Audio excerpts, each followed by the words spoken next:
Good afternoon. So my name is Archana Venkataraman. I'm an associate professor in ECE, and I just joined BU in January. So my research lies at the intersection of biomedical signal and imaging data, artificial intelligence, and clinical neuroscience.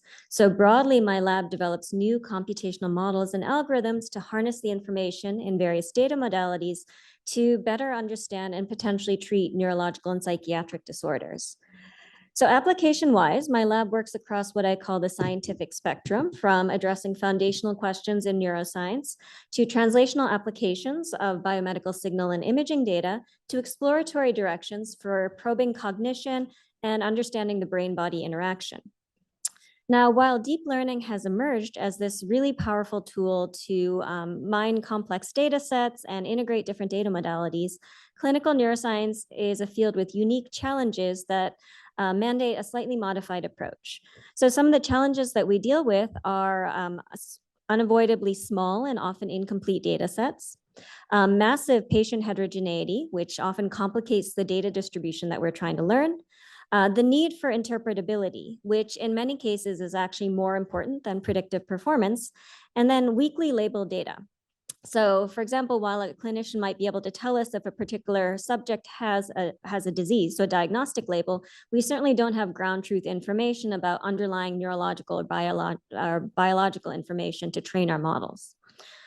So my lab addresses these challenges using a variety of different modeling techniques. So one is formulating deep generative hybrid models. So here, the generative or classical component can be used to extract actionable and interpretable information, particularly from small data sets. And then the deep learning portion can be used to mine these really complex interactions that I spoke about earlier.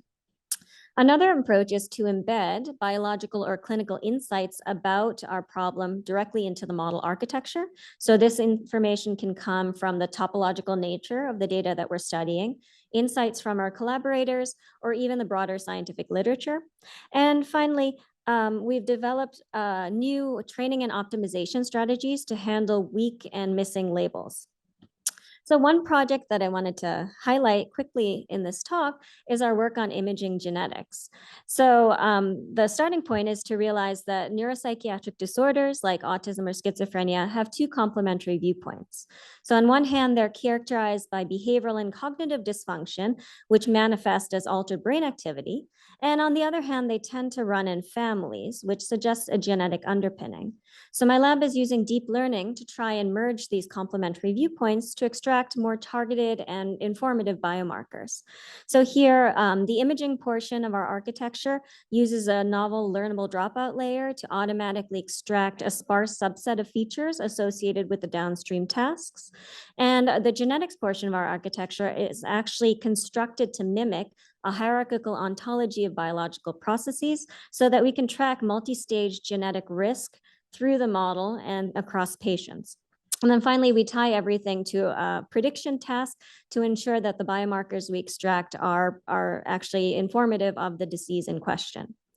So we validated this approach on a population study of schizophrenia. And not only do we have, are we able to achieve better predictive performance than classical methods, but we can actually interpret the learned biomarkers. So for example, on the imaging front, we identify regions of the brain associated with memory formation and visual processing, which has been implicated in the schizophrenia literature.